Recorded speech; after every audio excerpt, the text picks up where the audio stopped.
Give me an idea, like, what are some most common things you hear from your listeners, or you hear from your listeners that is just like nauseum. It's just like, how many times we're gonna go through this?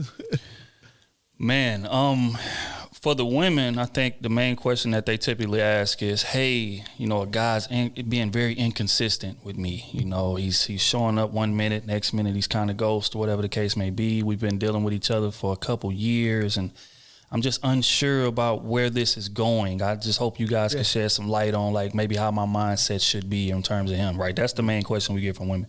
And from guys, it's a situation to where it's like, okay, hey, bro, I finally got my money up, like y'all be talking, and this, that, and the third, and now I got 3 different women I'm trying to choose from, or who can make the best girlfriend. Right. Which one would y'all recommend? They'll give us like the description and different things like that, and then we'll kind of help guide them in that direction. So that's typically the main 2 that we get from each side for sure. Yeah, but if you think about what you just said, right? Like, you basically identify the problem on both ends, because you got women who are looking for guys to be a little bit more consistent, but then the guys that we're congratulating for leveling up has more options and that are keeping them from, settling with the women that are complaining, right? Right. You catch that? No, I see where you're going with it. I'm more curious about, like, do you see a difference in, like, depending upon the age group of the people, right? Because a lot of times age comes with experience, which oftentimes leads into how much success, personal success, business success you've been able to kind of accumulate. Right. Do you see a difference in, how people in like the 20-somethings and maybe even early 30s are approaching you, or in terms of the questions that they're asking? Is there a difference in that age group as opposed to like the, late 30s, early 40 group?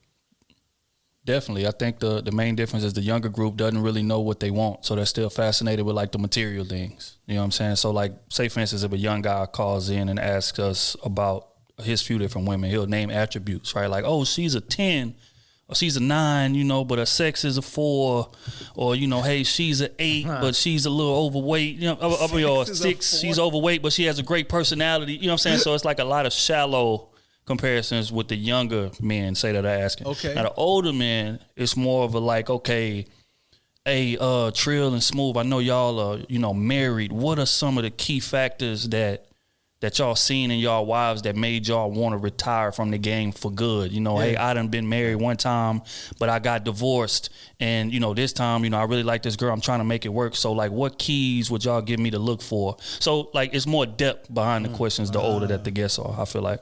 I see. But, like, if you're older, though, right, and they're asking those questions, like, what's the reason, like, that wouldn't be a natural thing that they know about, right? If they've already ran through the game. Is that? I mean, it depends, right? Like, go ahead, Trill. I don't want to cut you off. Nah, I was just gonna say I think it's because most people don't really take the time to get to know themselves. Right. They'll jump from relationship to relationship and just kind of wing it, instead of like, okay, if I'm in a relationship and it goes bad, I'll take some time away from relationships, take some time to myself, figure out what it is that I really want, look at my game tapes from the last relationship, figure out where I went wrong, and then apply said adjustments to my new relationship. Most people don't do that. Yeah, so I think that's what brings about those questions. Yeah, people don't do that. Like, a lot of times, like when people get out of certain relationships, especially if it was a relationship that was at least somewhat fulfilling to them, whether it's in a toxic way or in a healthy way, like, if they're not careful, they're going to try and like re-enter that same situation with somebody else. They're not even really being in that. Like, I used to be in a relationship with someone that was so quick to be like exclusive, so quick to be, in a relationship with me, like within a couple weeks. And my dumb self said, yeah, all right, fine, whatever. Right. But then at the end of the day, like, I find out that the person was just trying to fill this gap, right? Fill this void in themselves only through me. Right. And then when they finally woke up to their senses, they completed their breakup through me. Right. You know what I mean? Which was ridiculous. You know what I mean? I feel like most people are doing that because of what Trill said. What do you mean? people don't take the time to learn about themselves, right? Yeah. You have to be introspective. Introspective. No pun intended. First. You have to be introspective first, right? Yeah, I mean, and I'm sure you can elaborate on that, Trill. You probably see that all the time. Yeah, definitely, man. I feel like people would rather be comfortable and miserable than uncomfortable and happy. I feel like, and I think that's why they repeat the same mistakes, because it's comfortable to me. I mean, don't get me wrong, it's a big set of problems here, but it's problems that I'm familiar with. So I know how to navigate it compared to, okay, watching the game tapes, making adjustments. In this relationship, I'm going to do something very different. I'm going to look in that mirror and I'm going to be very accountable, and I'm going to do something different this time. That's uncomfortable for people, and people shy away from uncomfortable, even if it's to improve their situation, ironically. No, that's true, because like psychologically, if you're used to like traumatic situations, if you think about it, like some of the people that call into your show or just ask these questions, you know, some of them give a little history about themselves, and they don't come from the most healthy environments. Am I right? Yep. And then when they're around like an environment, whether it's like their upbringing with their parents or family, or just the environment of their neighborhood or the culture that they grew up around, like they're just repeating the same thing that's comfortable to them, right? And then when they find somebody that's like great, you know, whether it's platonically or romantically, they low key reject that, but then wonder why their stuff keeps repeating, which is ridiculous. Right. Right? Yep. For sure. That's the wild part is some would even go so far as to self-sabotage it. Oh no! You'll have somebody that like see the improvement, see the difference, like they're genuinely happy, and they'll be like, "Wait a minute, this is uncomfortable. This is unfamiliar. There has to be something wrong with this. So let me go find something wrong with it." Yeah, and then they'll get back to that, you know, traumatic zone that they're used to. So it's, you know, it's terrible so all the way around. In sure. a situation like that, right, where you see somebody come in and they clearly understand what it is you just said, that like, hey, I'm capable of making the shift or making the change, right?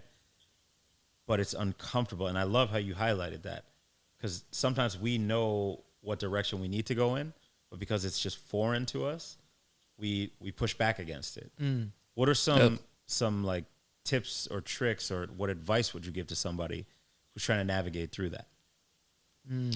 Man, that's a hard question to answer, because it's a situation to where it's like, say you have a drug addict family member or something like that. Like, you can tell them the right things to do. You can say, hey man, you need to go to a 12-step program. You need to, you know, stay away from drugs. You need to put yourself in an environment to where there's positive things going on. But at the end of the day, they have to go do it. Yeah. And the irony of like most people that write questions in to us or any platform, whether it be, you know, I'm not going to name platform, but any platform, they know the answers to the questions they're asking. Right. Yeah. They just want to hear it again. You know what I'm saying? They want someone to validate their decisions, right? Right. Or like kind of drill it into their head that, hey, okay, now I can have the courage to go do it, because I've heard it from 5 different people. So now I'm building up the courage to go do it. But they know the answers, so that's a hard question to answer. I mean, you can give them tips, but you wouldn't be telling them something they don't know already.